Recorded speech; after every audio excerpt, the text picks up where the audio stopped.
Shalom, selamat pagi. Selamat pagi. Shalom. Shalom. Tuhan yang ada di bait sucinya. Yes. Kita mau merasakan kehadirannya. Dan kita mau nyanyikan pujian bagi Tuhan.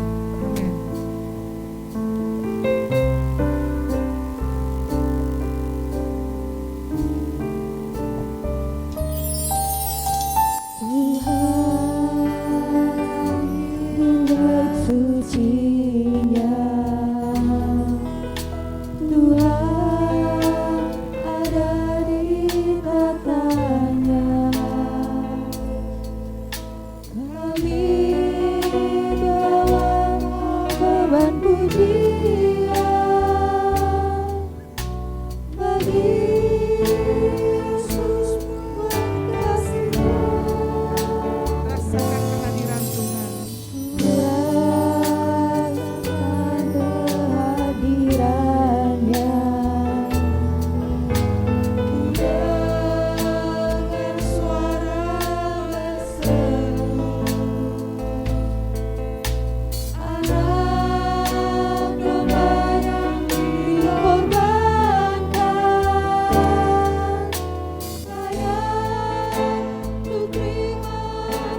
Ku rasakan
Pertolongan kami datang dari Tuhan yang telah menjadikan langit dan bumi.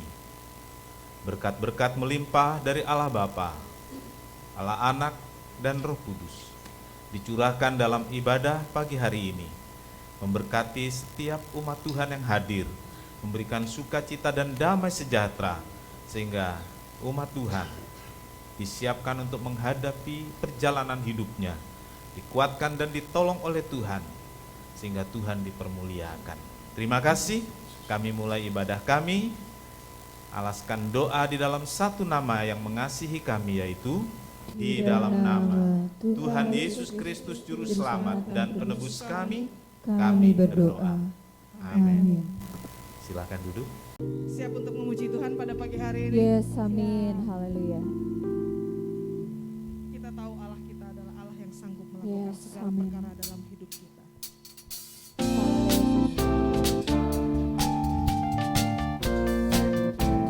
Haleluya.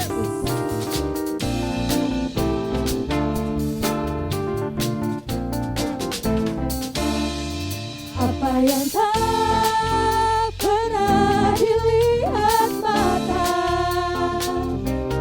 yang tak pernah didengar telinga, yang tak pernah timbul di dalam hati, semua disediakannya bagi yang mengasihi Dia. Apa yang tak pernah dilihat mata, yang tak pernah didengar telinga, yang tak pernah timbul di dalam hati, semua disediakannya bagi yang mengasihi Dia.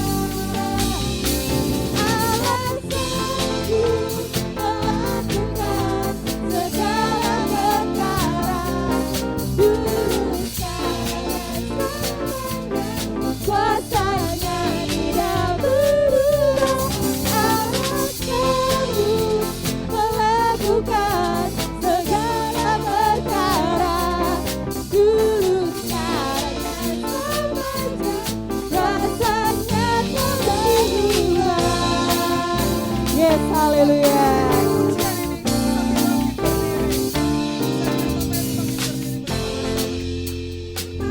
Dilihat mata, yang tak pernah didengar telinga,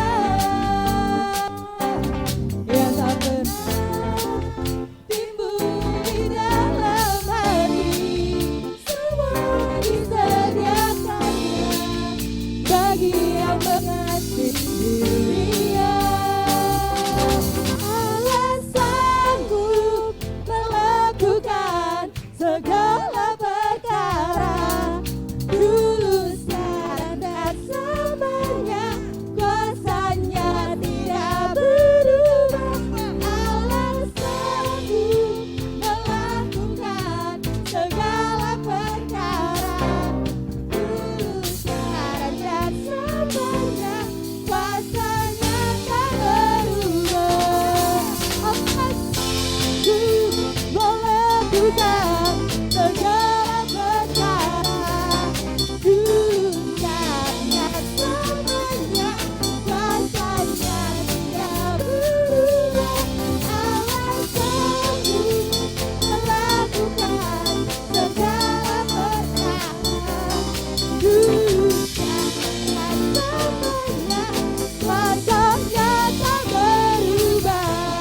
Allah sekarang dan selamanya, dulu, sekarang, dan selamanya, dulu, sekarang, dan selamanya. Kuasanya tak berubah. Haleluya. Silakan duduk kembali Bapak Ibu. Dan kita akan bersatu di dalam doa. Tuhan, terima kasih untuk kesempatan pagi ini kami dapat masuk dalam hadirat-Nya Tuhan, mendapati Tuhan dan merasakan kehadiran Tuhan dalam hidup kami yang begitu dahsyat, luar biasa. Tuhan, terima kasih. Pada pagi hari ini kami akan memberikan persembahan kami. Tuhan, berikan hati kami yang cinta dan rela pada pekerjaan Tuhan, sehingga persembahan kami dapat digunakan untuk hal-hal yang berguna bagi kerajaan Tuhan di muka bumi. Berkati hamba-Mu yang akan menjalankan kantong persembahan. Tuhan, berkati keluarga dan kehidupannya, semakin hari semakin memuliakan Tuhan. Terima kasih Tuhan, kami siap memberikan dengan hati yang cinta, hati yang rela. Dalam nama Yesus, amin.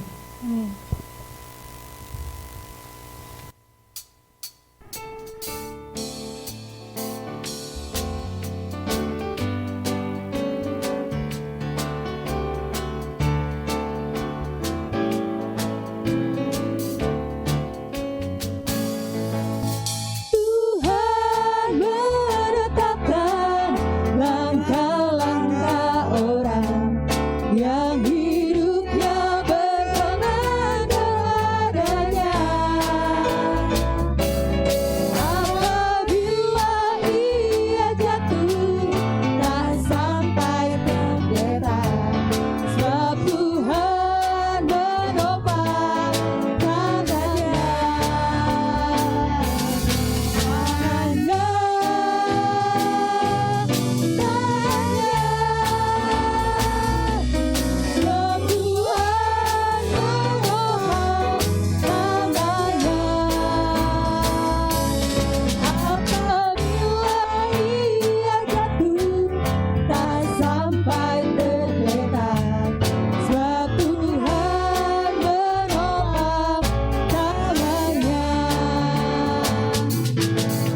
Tuhan menetapkan langkah-langkah orang yang hidupnya berkenan kepadanya.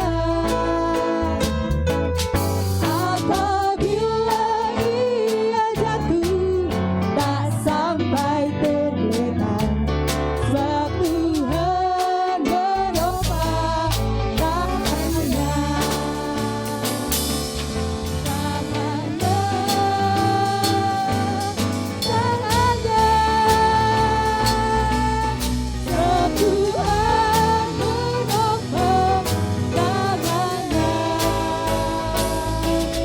Apabila ia jatuh, tak sampai tergeletak, sebab Tuhan menopang tangannya.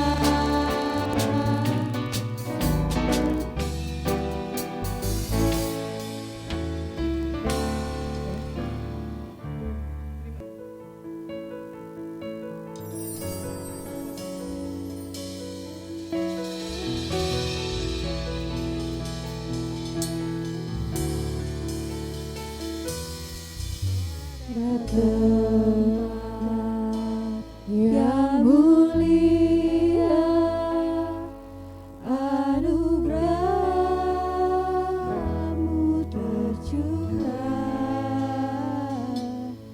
Kau berikan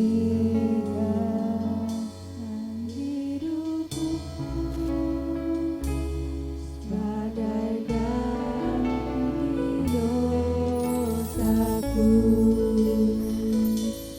Lebih baik yang kukira, pengampunan yang kuterima, kasih Yesus yang abadi mengalir di Kalvari. Oleh karena salibmu, seluruh hidup milikmu Tuhan,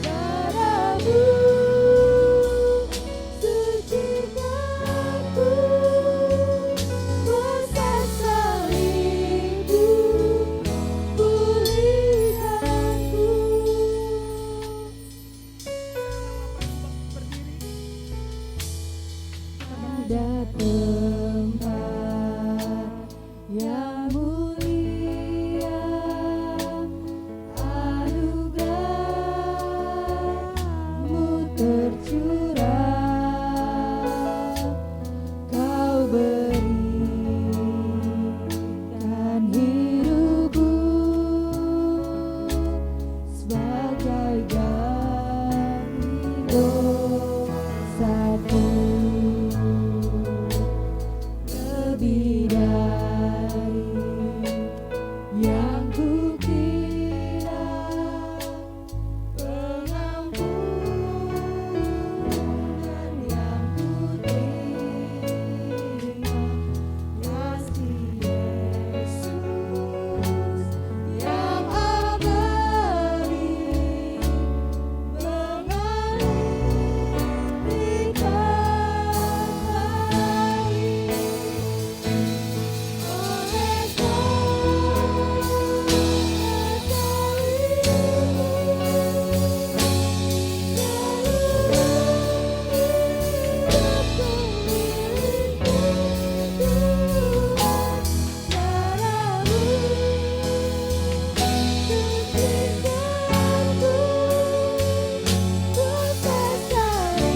Oleh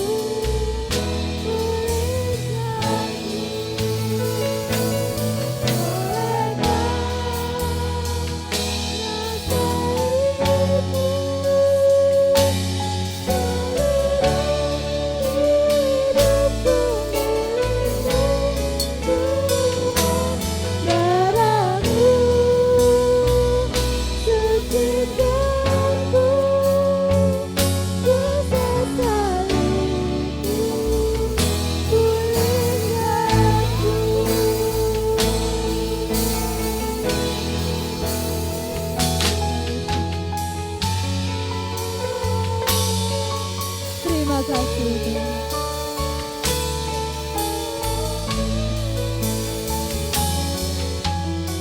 Haleluya. Terima kasih Tuhan. Yes. Haleluya Tuhan. Glory Yesus Tuhan.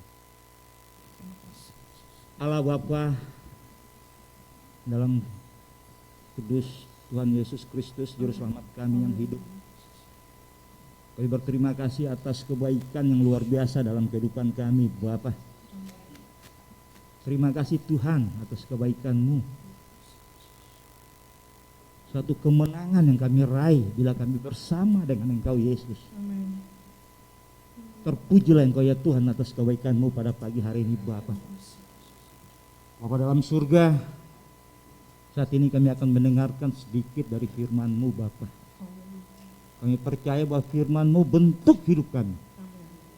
Kami percaya bahwa firman-Mu memberkati dalam kehidupan kami sehari-hari Bapa.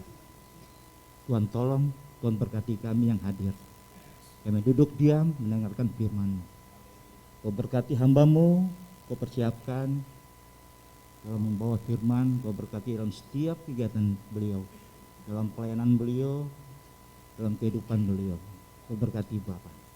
Terima kasih Tuhan, terima kasih Bapa yang baik. Dalam nama Yesus kami serahkan doa ini. Haleluya, puji Tuhan, amin. Selamat mendengarkan dan menikmati firman Tuhan pada pagi hari ini. Selamat pagi Bapak Ibu Saudara, Bapa yang mengasihi. Kita mengambil dari Injil Lukas 15. Dalam Alkitab kita itu diberi judul anak yang hilang atau anak yang terhilang. Saudaraku, ada beberapa tokoh di sana yang akan kita bahas, jadi bukan tentang si anak saja, tapi ada Bapa di sana, ada prinsip-prinsip kasih di sana, ada pengampunan di sana, ada kakak di sana, ada adik di sana. Jadi ini satu keluarga yang punya masalah dan itu sangat kompleks. Dan kita akan melihat satu persatu. Pagi ini yang kita akan lihat adalah prolognya. Jadi pagi ini baru pembukaan, kita punya 5 minggu di bulan Oktober dan kita akan habiskan Lukas 15 ayat 13 sampai 24, 11 sampai 24 ini selama 5 kali khotbah. Baik, kita akan membaca bersama Lukas 15 ayat 20 sampai 24. Kita sama-sama berdiri. Maka bangkitlah ia dan pergi kepada bapaknya. Ketika ia masih jauh, ayahnya telah melihatnya. Lalu tergeraklah hatinya oleh belas kasihan. Ayahnya itu berlari mendapatkan dia, lalu merangkul dan mencium dia. Kata anak itu kepadanya, "Bapa, aku telah berdosa terhadap sorga dan terhadap Bapa. Aku tidak layak lagi disebut anak Bapa." Tetapi ayah itu berkata kepada hamba-hambanya, "Lekaslah bawa kemari jubah yang terbaik, pakaikanlah itu kepadanya, dan kenakanlah cincin pada jarinya, dan sepatu pada kakinya. Dan ambillah anak lembu tambun itu, sembelilah dia, dan marilah kita makan dan bercita. Sebab anakku ini telah mati dan menjadi hidup kembali. Ia telah hilang dan didapat kembali." Maka mulailah mereka bersukaria. Amin. Silakan duduk. Berbahagialah setiap orang yang telah membaca, mendengar, dan melakukan firman Tuhan. Tuhan Yesus memberkati. Haleluya. Saudara-saudara, adakah saudara yang belum pernah mendengar kisah tentang anak terhilang ini? Semua pernah mendengar? Semua pernah mendengar dari kita sekolah minggu. Ya, mungkin ini bagian dari firman Tuhan, kisah firman Tuhan yang paling sering kita dengar. Ya. Kisah di Lukas 15 ini satu peristiwa yang sebenarnya sangat umum terjadi dalam keluarga-keluarga, ada saja, betul? Di setiap keluarga ada saja namanya konflik. Ya. Perumpamaan tentang anak yang hilang ini, kita harus jelas, ini bukan peristiwa yang benar-benar terjadi. Jelas saudaraku? Ini bukan peristiwa yang benar-benar terjadi. Kita harus bedakan dalam Alkitab. Ada peristiwa yang benar-benar terjadi. Bartimius yang buta, lalu dicelikkan matanya. Peristiwa atau perumpamaan? Peristiwa. 5 anak gadis yang pandai, 5 anak gadis yang pintar. Saya ulangi, 5 anak gadis yang pandai, 5 anak gadis yang pintar. Nggak ada, yang ada 5 anak gadis yang pintar dan 5 anak gadis yang bodoh. Ini perumpamaan atau peristiwa? Perumpamaan. Nah, perumpamaan itu contoh. Orang Betawi, Ciben bilang, ibaratnya. Ya, umpamanya, seumpamanya, gitu ya. Nah, tentang yang diberi judul anak yang hilang ini perumpamaan, artinya tidak benar-benar terjadi, tapi buat contoh bagi kehidupan kita semua. Memang pembicaraan dari Lukas 15 ini lebih sering berfokus pada si anak bungsu. Ya. Dan saya coba cari judul yang bisa mencakup semua. Lalu saya menemukan ini, saudaraku. Bapa yang mengasihi. Ulangi sama-sama, 2, 3. Bapa yang mengasihi.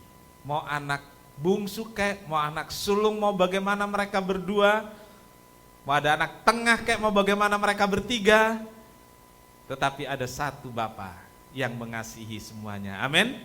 Dan ini fokusnya, Bapa yang mengasihi. Saya katakan 2 orang anak ini semua bermasalah. Bukan anak bungsu saja. Jadi 2 orang anak, si sulung dan si bungsu, ini semua bermasalah. Tetapi si Bapa berperan sangat baik. Berperan sangat apik dalam menangani masalah dalam keluarga. Saudara-saudara, perumpamaan ini adalah satu perumpamaan yang mengungkapkan sisi manusia, sisi keluarga yang seutuhnya, sisi yang sangat manusiawi yang bisa terjadi pada siapa saja, pada keluarga siapa saja. Bisa terjadi. Jangan bilang, anak-anak saya baik-baik semua. Saya katakan waktu anak-anak saudara baik semua, betul? Tapi setelah SMP, SMA, setelah dewasa, ada konflik enggak? Ya? Oh enggak ada, kita kan anak Tuhan. Saya sudah serahkan semua pada Tuhan. Tuhan yang mengurus semua. Itu namanya orang tua yang tidak tanggung jawab. Masa anak-anak kita yang ngurus siapa? Tuhan. Enak amat, ya. Kalau itu anak kita, mau 10, mau 1, kita yang tanggung jawab, kita yang urus. Gitu. Kalau ada masalah, tanggung jawab siapa? Nah, ini kesalahan banyak orang Kristen. Serahkan sama Tuhan, gak mau tanggung jawab. Nah, beda sama Bapak ini, saudara. Bapak ini urus semua, ya, sampai selesai. Dan saudaraku, bisa terjadi pada keluarga saya, pada keluarga saudara, bisa terjadi pada keluarga siapapun. Gak ada yang kebal keluarga-keluarga Kristen dari masalah. Justru menurut beberapa pakar teologi, justru iblis itu mengincar keluarga-keluarga Kristen. Kalau keluarga-keluarga Kristen rusak, iblis ketawa, iblis senang. Karena itu jaga keluarga kita. Amin. Doakan keluarga kita, Bapak, Ibu, anak-anak, pelihara keluarga kita. Amin. Sama-sama kita jaga. Saudaraku, perumpamaan ini sangat manusiawi dan sangat universal. Sehingga kita bisa belajar dari sini. Saudara dan saya belajar lebih mengenal Bapa Surgawi. Saudara dan saya bisa mengenal diri sendiri. Kita semua bisa makin mengenal keluarga kita satu persatu. Mendoakannya, mengasihinya, dan membuat keluarga kita semakin bahagia. Saudaraku, beberapa bahasan pagi ini sebagai pembukaan dari khotbah sepanjang bulan ini. Yang pertama adalah tidak ada manusia yang sempurna. Iya. Gak ada orang yang sempurna. Ya. Setiap orang punya kelemahan. Setiap orang punya kekurangan.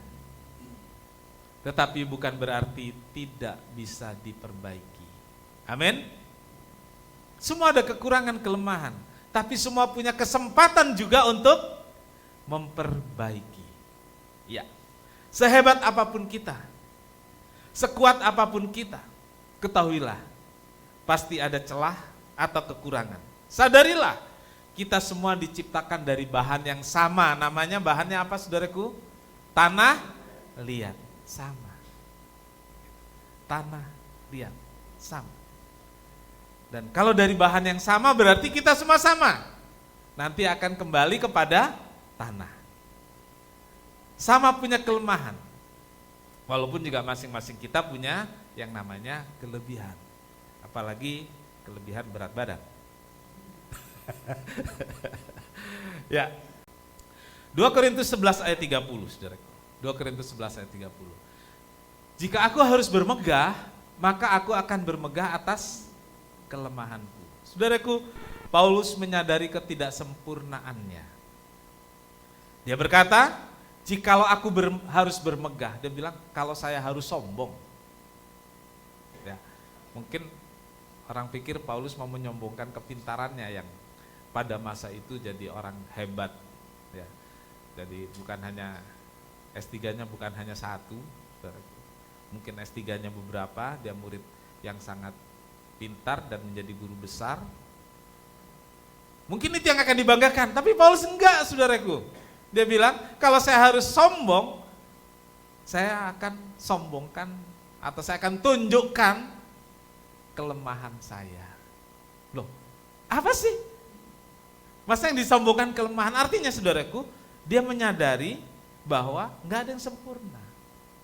Setiap orang punya kelemahan dan Paulus punya kelemahan. Aku bermegah, saya sombong atas kelemahanku ini loh, gitu loh. Ini loh kelemahan saya punya kelemahan, enggak ada hebat-hebatnya. Ya, Paulus menyadari keadaannya yang tidak sempurna. Ia menunjukkan kerendahan hatinya dengan mengakui bahwa dirinya punya apa yang namanya kelemahan.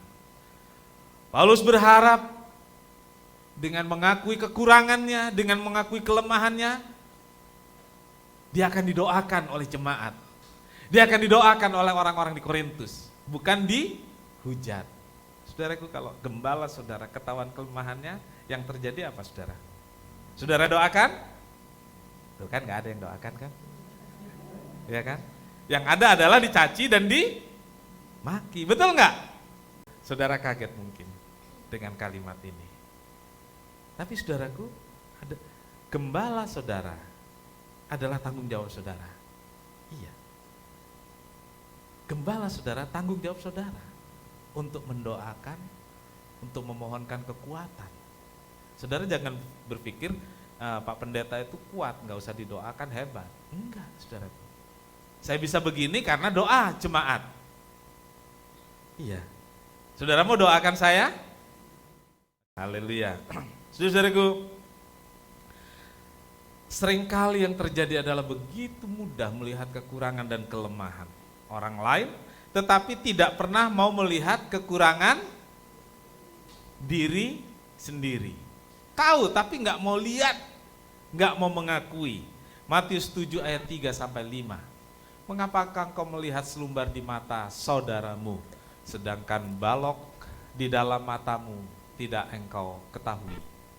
Bagaimanakah engkau dapat berkata kepada saudaramu, biarlah aku mengeluarkan selumbar itu dari matamu, padahal ada balok di dalam matamu. 5? Ya. Hai orang munafik, keluarkanlah dahulu balok dari matamu, maka engkau akan melihat dengan jelas untuk mengeluarkan selumbar itu dari mata saudaramu. Amin. Saudara-saudaraku, ini loh yang terjadi. Ada sehelai rambut di saudara kita yang nun jauh di sana. Kelihatan enggak? Kelihatan. Tapi ada balok menutup mata kita sendiri, enggak kelihatan. Itu yang terjadi dalam hubungan antar manusia. Itu yang terjadi dalam hubungan antar saudara di keluarga. Itu juga yang terjadi hubungan antar jemaat dan pendeta dan jemaat dengan jemaat. Harus diakui itu ada. Dan itu pernah terjadi di gereja manapun, di keluarga manapun. Tapi pagi ini saudaraku, marilah kita belajar melihat diri sendiri dulu. Lihat. Jangan lihat selembar rambut, sehelai rambut di orang lain. Baru sementara ada balok, Alkitab mengatakan di dalam matamu. Di dalam matamu ada balok. Kita nggak bisa ketahui. Saudaraku, penting sekali menyadari ketidaksempurnaan kita, sehingga kita bisa rendah hati dan tidak gampang menghakimi orang lain. Seringkali kita menuntut orang lain lebih, sementara kita sendiri kurang atau tidak mau melakukan. Kita membesarkan kekurangan orang lain supaya kita kelihatan bagusnya. Betul saudaraku? Kayak kalau iklan barang sekarang sudah lebih punya etika, tapi kalau dari bisik-bisik selalu barang lain itu dilihat kekurangannya, tunjukkan kekurangannya supaya produk yang ditawarkan kelihatan bagusnya. Hubungan antar manusia juga seperti itu seringkali terjadi. Kita telanjangi orang lain sebegitu rupa supaya diri kita kelihatan bagusnya. Kita hakimi orang lain supaya kesalahan kita ketutupan, tidak terlihat. Nah, saudaraku, marilah kita belajar menyadari diri sendiri. Enggak ada orang yang sempurna dan jangan gampang menghakimi orang lain. Saudara mau? Saudara mau? Haleluya, puji Tuhan. Setiap orang pernah salah dalam mengambil keputusan. Ini yang kedua. Dari Lukas 15 ayat 11 dan seterusnya ini, saya mendapatkan ini saudaraku. Setiap orang pernah salah dalam bertindak atau dalam mengambil keputusan. Dalam perjalanan hidup ini saudaraku, setiap orang harus mengambil keputusan. Mengambil keputusan setiap hari. Baik keputusan-keputusan rutin dan penting maupun keputusan yang berdampak panjang. Ya. Keputusan-keputusan rutin itu kadang kita kurang perhatikan. Iya. Katakanlah kita mau makan. Saudara, kalau sudah waktunya makan, kita kan harus memutuskan. Saya mau makan. Lalu tersaji di meja makan. Ada banyak makanan, ada banyak pilihan. Lalu ternyata sebenarnya ada yang kita harus mengurangi atau enggak boleh. Ada yang sudah merasakan hal seperti itu? Ada di meja makan, padahal kata istrinya ini enggak boleh kan kolesterol. Ada yang begitu ya? Banyak. Ada juga keputusan penting yang harus kita ambil setiap hari. Ada keputusan yang berjangka panjang yang kita harus ambil. Keputusan jangka panjang itu sesekali memang kita ambil. Tapi kalau salah akan berakibat fatal. Ya. Keputusan pilih jurusan pendidikan saja. Kalau salah akan berakibat waduh, nggak sanggup, nggak kuat dan lain sebagainya. Keputusan untuk menikah apalagi, sekali salah harus bertanggung jawab seumur hidup. Sampai, coba ini, sampai apa? Wis, pinter sekali. Sampai maut memisahkan, baru selesai tanggung jawabnya. Yang tersisa apa saudaraku? Penyesalan. Penyesalan tidak berguna. Ya namanya penyesalan mesti belakangan ya. Kalau duluan pendaftaran, registrasi. Enggak ada penyesalan itu registrasi, enggak ada. Pasti belakangan saudara. Ya, setiap orang pernah berbuat salah. Walaupun sudah banyak pertimbangan. Ya, walaupun sudah banyak pertimbangan. Dan juga bertanya kepada Tuhan, apalagi kita orang Kristen ya, pasti tanya kepada Tuhan. Tanya juga pada hamba Tuhan, kalau itu hal-hal yang penting dan meragukan, biasanya datang pada hamba Tuhan. Ya, sampai sekarang hal itu masih terjadi, masih ada rasa membutuhkan pendeta untuk konseling, untuk bertanya. Ada diskusi juga ke rekan.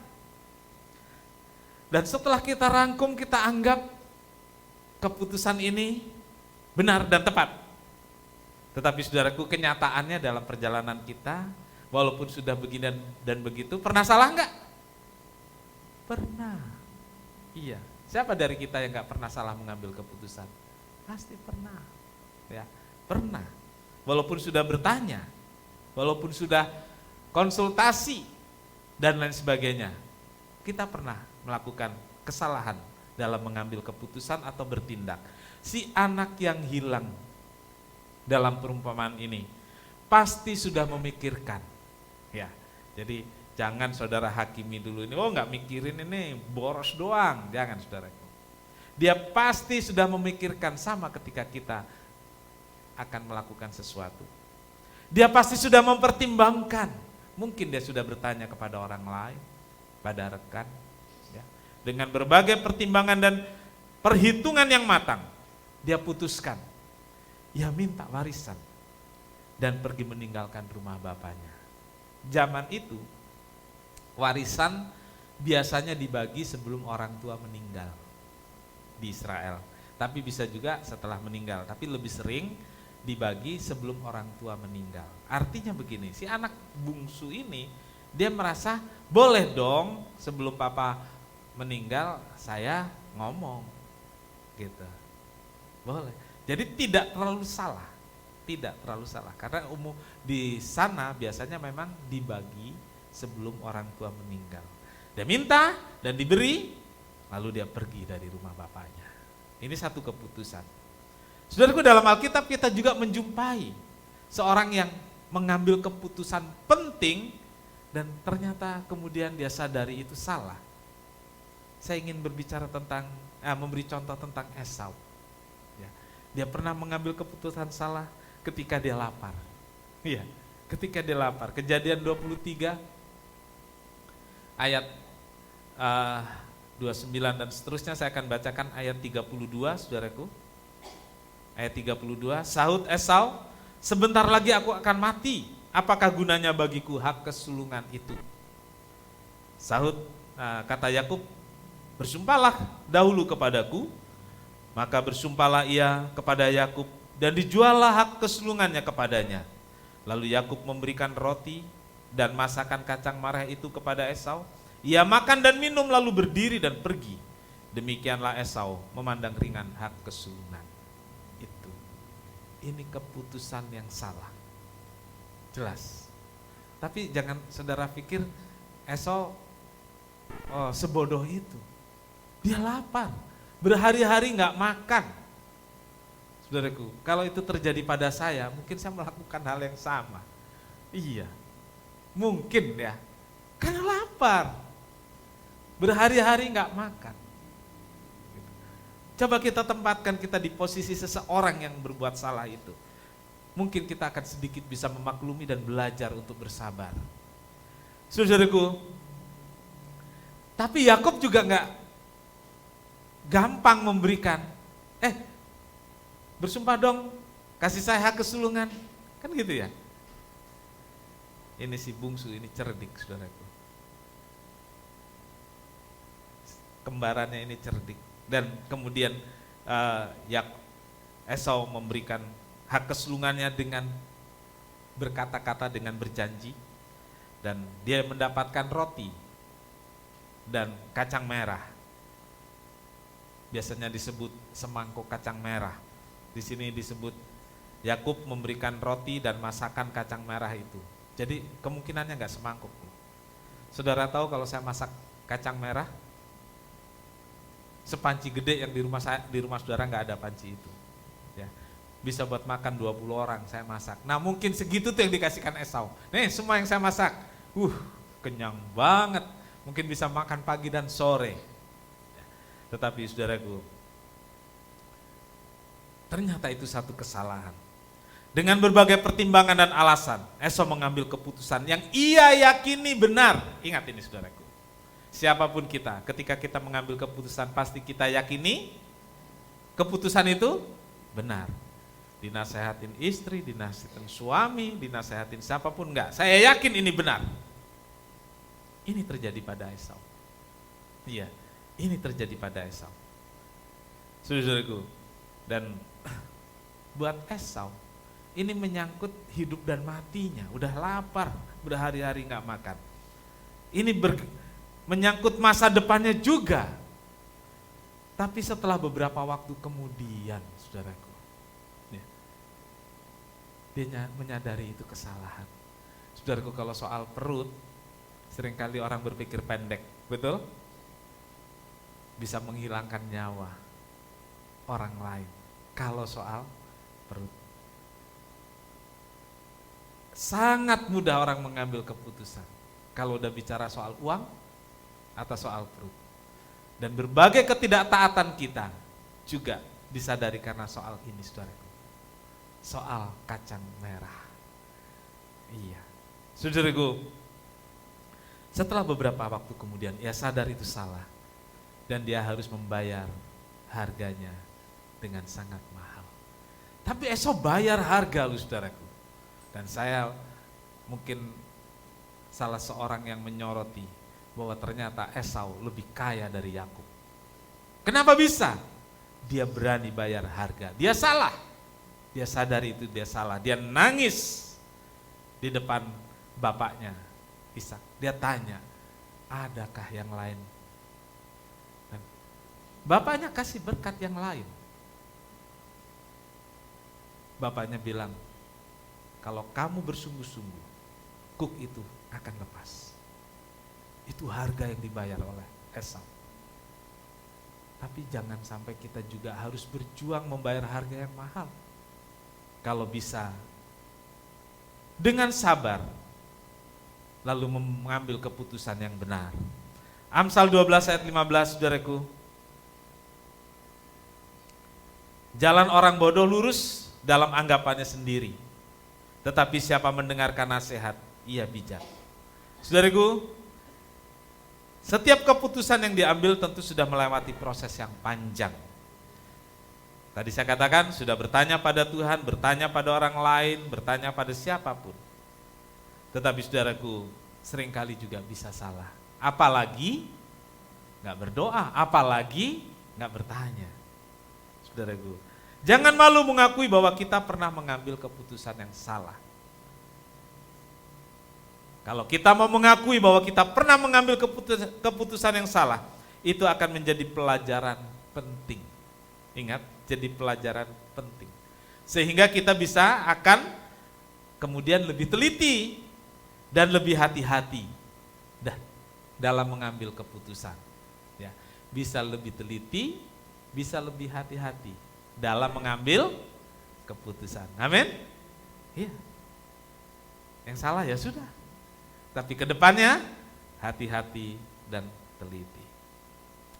Lalu dari perumpamaan Lukas 15 ini, saudaraku, saya mendapatkan ini, saudaraku. Setiap orang punya kesempatan untuk bangkit dari kejatuhannya.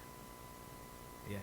Setiap orang punya kesempatan untuk bangkit dari kejatuhan. Yudas dan Petrus sama-sama berbuat kesalahan. Yang satu memang kelihatan sadis, yang satu kelihatan halus. Tapi ujungnya sama. Berkhianat dan menjual dua-duanya sama. Dua-duanya sama. Tetapi kemudian yang satu bisa bangkit dari kejatuhan, yang satu enggak. Artinya saudaraku, dua-duanya sebenarnya punya kesempatan untuk bangkit dari kejatuhannya. Siapapun bisa mengambil keputusan yang salah dan bisa jatuh. Yang menjadi pembeda adalah, ya ini yang menjadi pembeda adalah, jika seorang menyadari kesalahannya dan mau bertobat, lalu bangkit dan memperbaiki hidupnya. Tidak sedikit saudaraku, orang-orang yang sudah jatuh tergeletak, kemudian bisa bangkit. Bahkan kebangkitannya itu lebih dari sebelumnya, itu banyak, baik dalam hal bisnis, juga dalam rumah tangga, dalam pekerjaan, ada banyak terjadi seperti itu. Mereka yang bangkit lebih, orang bilang itu lebih moncer dari sebelumnya. Tapi kuncinya di sini saudaraku, menyadari kekeliruannya. Ya. Theodore Roosevelt, ini presiden Amerika. Dia berkata, satu-satunya orang yang tidak pernah berbuat kesalahan adalah orang yang tidak pernah melakukan apa-apa. Saudaraku, dulu saya waktu SMA kerja di percetakan, saudaraku. Saya merasa saya paling banyak dikasih tahu, ditegur setiap hari. Lalu ibu pemilik percetakan itu satu malam selesai makan, dia ajak ngobrol. Kamu merasa nggak sih sering ditegur? Saya bilang iya, saya merasa, dan itu saya mau tanya. Kamu banyak ditegur, banyak dikasih tahu, karena kamu banyak mengerjakan. Coba katanya, si ini seharian apa yang dikerjakan? Si itu seharian apa yang dikerjakan? Kamu pulang sekolah, lalu bekerja sampai jam 6, itu lebih banyak dari yang mereka kerjakan. Itu sebabnya kamu banyak kekeliruan dan dikasih tahu. Ini saudaraku, saya menemukan kalimat ini, saya pernah mengalami. Satu-satunya orang yang tidak pernah berbuat kesalahan adalah yang tidak pernah melakukan apa-apa. Yang sedikit berbuat kesalahan berarti sedikit melakukan sesuatu. Iya. Jadi jangan bangga kalau saudara tidak pernah salah ya. Jangan bangga. Kalau saudara nggak pernah salah berarti saudara nggak pernah melakukan apa-apa. Males. Orang bilang nggak punya kemauan, jadi nggak berbuat apa-apa. Makin banyak kita melakukan sesuatu, ada saja kekeliruannya. Tapi kita punya kesempatan untuk memperbaiki, punya kesempatan untuk bangkit. Saudara-saudaraku, Mereka yang berani mencoba melakukan sesuatu, berani menghadapi tantangan dan berbagai risiko yang terjadi adalah orang-orang yang hebat. Iya, saudaraku. Karena itu jangan pernah merendahkan orang lain yang salah, yang jatuh. Sebab mereka orang-orang yang berani. Berani mencoba dan berani mengakui kesalahannya, lalu bangkit. Tokoh-tokoh dalam Alkitab juga pernah mengalami kegagalan dan kejatuhan. Sebut. Saya pikir kalau untuk tahu salahnya tokoh kita paling gampang. Ya, paling gampang. Kita punya tokoh Musa, pernah salah enggak? Sampai bunuh orang lu, saudara. Kan gitu ya. Daud pernah salah enggak? Sampai ambil istri orang. Iya kan? Petrus pernah salah. Dan tokoh-tokoh lain juga pernah salah.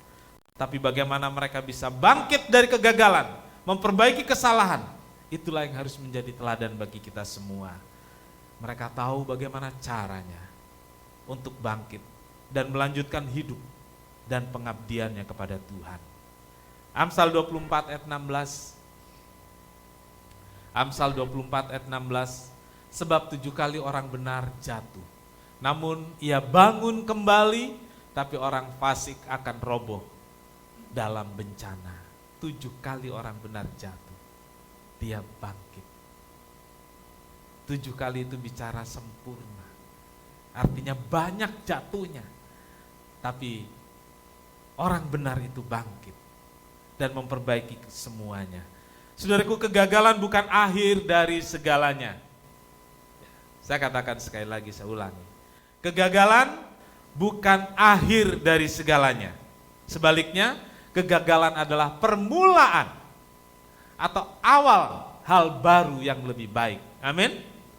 Kalau kita gagal, celikkan matamu. Lihat bahwa ada hal baru yang lebih baik di depan dan engkau harus bangkit. Haleluya. Jadikan kegagalan itu peluang untuk bangkit dan bertumbuh. Dengarkan baik-baik.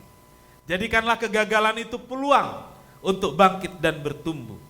Jangan meratapi, jangan menyesali. Carilah celah dan kesempatan untuk perbaiki diri. Cari celah dan kesempatan untuk membangun diri kembali. Kegagalan itu tidak seburuk apa yang kita bayangkan. Jika kita mau menerima kenyataan bahwa kita gagal, kita jatuh, lalu datang kepada Tuhan, Tuhan akan menerima kita apa adanya. Amin. Tuhan akan terima kita apa adanya. Ia akan ulurkan tangan untuk menolong kita agar kita bisa bangkit dan mengubah kegagalan menjadi kemenangan. Allah sanggup mengubah kejatuhan jadi kemenangan. Saudaraku, si anak hilang benar-benar telah gagal dalam hidupnya. Harus dilihat seperti itu dan diakui seperti itu. Tetapi ia menyadari kesalahannya dan tahu jalan pulang. Ini saudaraku, tahu jalan pulang. Ya. Dan kita baca tadi, ketika bapaknya dengar anaknya pulang, bapaknya bukan cuma buka pintu, saudaraku, tapi bapaknya sambut dia. Sambut dia. Ada bapak yang mengasihi. Ada bapak yang menunggu. Ada seorang bapak yang merindukan anaknya pulang, walaupun anaknya itu telah berlumuran dosa. Itulah Bapa surgawi. Tangannya terbuka untuk menerima kita, walaupun hidup kita salah, hidup kita kotor. Dia mau sambut kita.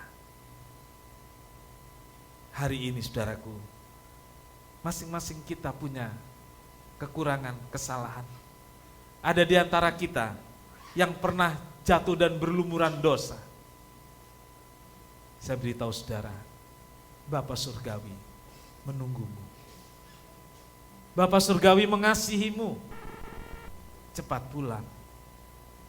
Cepat perbaiki diri. Tuhan menolongmu. Amin. Tuhan Yesus memberkati. Bapa di sorga, sungguh Engkau Bapa yang baik, bukan hanya baik tapi mengasihi kami, bahkan mengasihi kami yang telah berbuat salah. Haleluya. Sayang pada kami, bahkan kami yang telah jatuh sekalipun. Terima kasih Tuhan. Di hadapan Tuhan tidak ada satupun kami yang layak. Kalau Tuhan memakai ukuran yang sebenarnya, kami semua tidak ada lagi. Kami semua sudah habis. Tetapi karena Engkau Bapa yang mengasihi, panjang sabar, sehingga kami masih ada sampai hari ini sebagaimana kami ada. Karena belas kasihan dan pengampunan Tuhan yang begitu nyata. Terima kasih Tuhan, setiap kami telah berbuat salah. Bahkan berulang kali ya Tuhan. Tapi pagi ini kami tahu ada darah yang mengalir dari Golgota. Ada kasih yang mengalir dari Kalvari untuk kami yang berdosa, bersalah dan yang telah jatuh. Tuhan mau terima kami apa adanya. Terima kasih buat firman-Mu. Ampuni kami yang seringkali kami hanya melihat selembar di mata saudara kami dan menghakiminya dengan keras. Tetapi firman Tuhan menyadarkan kami dan kami mohon ampun atas kekurangan dan kesalahan kami ini ya Tuhan. Dan kami akan masuk dalam perjamuan kudus, berkati roti dan anggur. Jadi berkat buat kami sehingga tubuh dan darah Yesus menyatu dengan kami dan kami menyatu dengan Tuhan. Berkati para pelayan-pelayan, berkati kami semua. Kami sambut dengan syukur dalam nama Tuhan Yesus Kristus. Amin. Jemaat silakan duduk, kita nyanyikan Tertumpah Darah Penebus.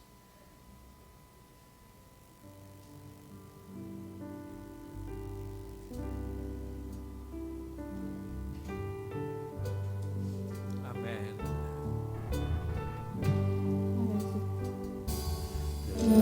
Tertumpah darah Penebus di atas salibnya, yang mau dibasuh olehnya, terhapus dosanya, Terhapus dosanya, terhapus dosanya, yang mau dibasuh olehnya, terhapus dosanya. Ya darah domba Allahku, tak hilang kuasanya, walaupun besar dosaku, dihapus olehnya, dihapus olehnya, dihapus olehnya.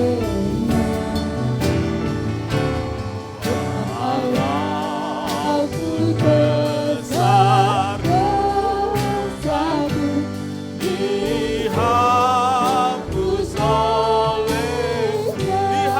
olehnya, dihapus olehnya, dihapus olehnya, dihapus olehnya. Kami undang jemaat berdiri. Walaupun besar dosa saya, walaupun besar dosa kita semua, dihapus olehnya. Yes. Dihapus olehnya, dihapus olehnya. Walaupun besar dosaku, dihapus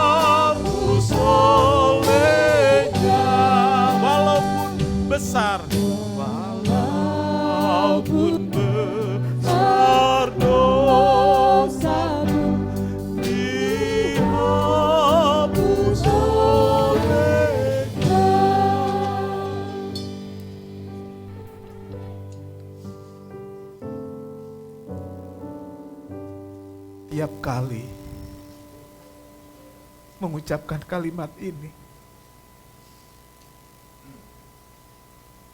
Saya merasakan begitu baik Tuhan. Walaupun besar dosaku, walaupun besar salahku, tapi Tuhan mau hapus. Tuhan mau hapus dosa saya. Tuhan mau hapus dosa kita semua.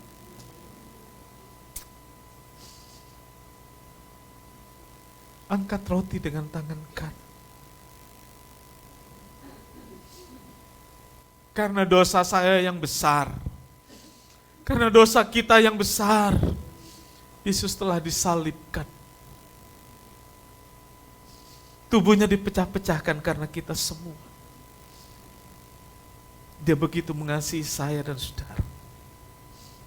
Dengarkan firman Tuhan.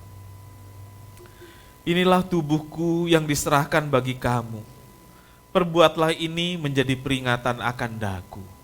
Saudara, hostia yang kita angkat bersama, bukankah persekutuan dengan tubuh Kristus? Haleluya. Makan dengan percaya dalam nama Tuhan Yesus Kristus.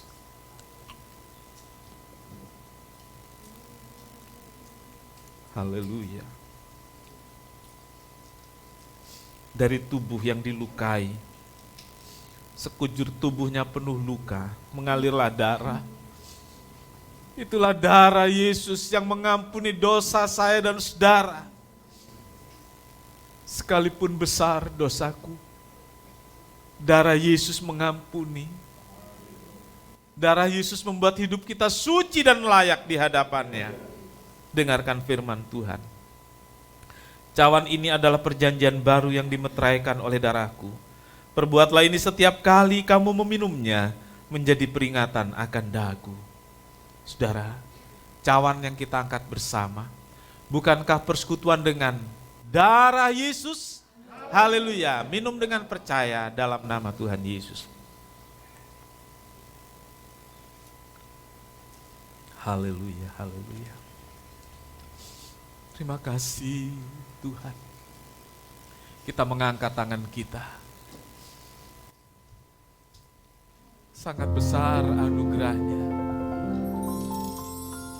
Sangat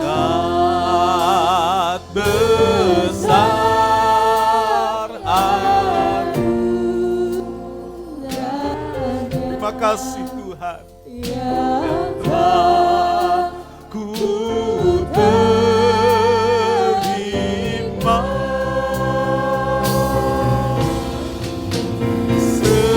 Sesat aku dulu kala, kini uripi. Ucapkan syukur, katakan sangat besar. Besar anugerahnya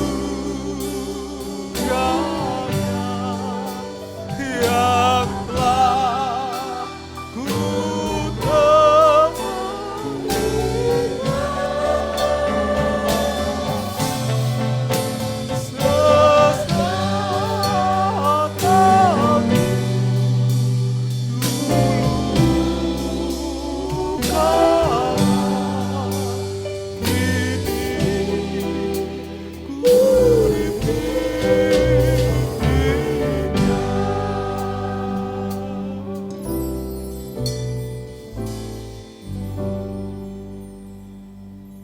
kembali dan berada di jalan yang benar, sungguh karena anugerah Tuhan yang luar biasa.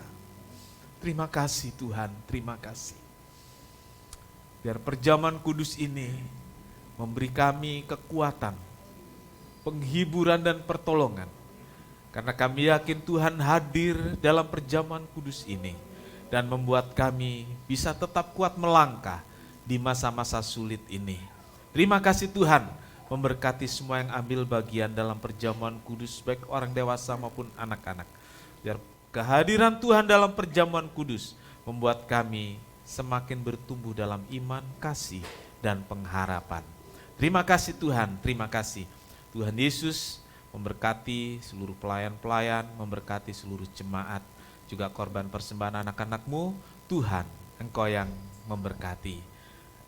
Dan juga kami berdoa secara khusus untuk anak-anak-Mu yang pada hari ini membawa persembahan persepuluhannya sebagai bentuk ketaatan dan kasih kepada Tuhan. Tuhan memberkati sehingga lumbung mereka terpelihara dan tercukupkan senantiasa. Sumber-sumber berkat Tuhan limpahkan sehingga anak-anak-Mu yang saat ini secara khusus membawa kembali apa yang Tuhan punya, benar-benar mengalami pemeliharaan yang dahsyat dari Tuhan. Terima kasih. Pimpin kami pulang ke rumah dengan selamat, sertai dan lindungi, biar hari ini jadi hari yang penuh sukacita, karena Tuhan beserta bersama dengan kami. Terima kasih Tuhan, terima kasih, segala puji bagi Tuhan. Biar sepanjang minggu ini penyertaan Tuhan nyata dan lebih dahsyat lagi dalam setiap rumah tangga anak-anak-Mu. Memberkati rumah tangga, memberkati pekerjaan, memberkati studi, memberkati segala sesuatu yang dikerjakan oleh tangan anak-anak-Mu, sehingga Tuhan dimuliakan. Terima kasih Tuhan. Beberapa saudara yang mengalami pergumulan dalam rumah tangga, beberapa saudara yang mengalami gangguan kesehatan, hadirlah Tuhan, nyatakan kuasa pertolongan-Mu, nyatakan kuasa kesembuhan, nyatakan berkat pertolongan-Mu ya Tuhan. Terima kasih Tuhan, terima kasih. Saudaraku, Tuhan memberkati engkau dan melindungi engkau. Tuhan menyinari engkau dengan wajahnya dan memberi engkau kasih karunia. Tuhan menghadapkan wajahnya kepadamu dan memberi engkau damai sejahtera. Saudara yang kekasih, terimalah berkat dan damai sejahtera dari Allah Bapa, kasih karunia dari Tuhan Yesus, serta persekutuan Roh Kudus serta kita sekarang sampai selama-lamanya. Ini doa kami Tuhan.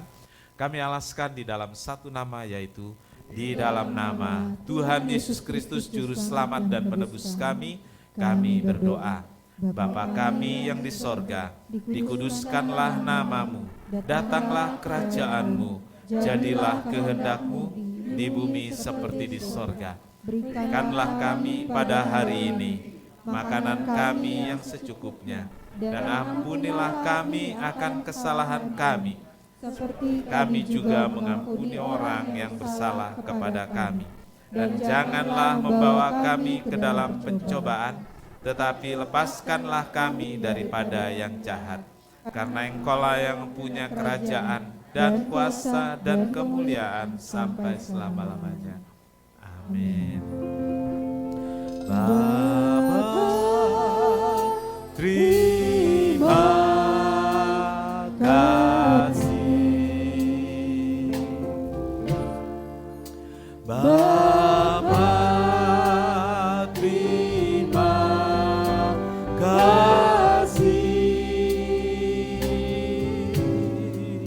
Bapa di dalam surga, ku berterima kasih. Amin.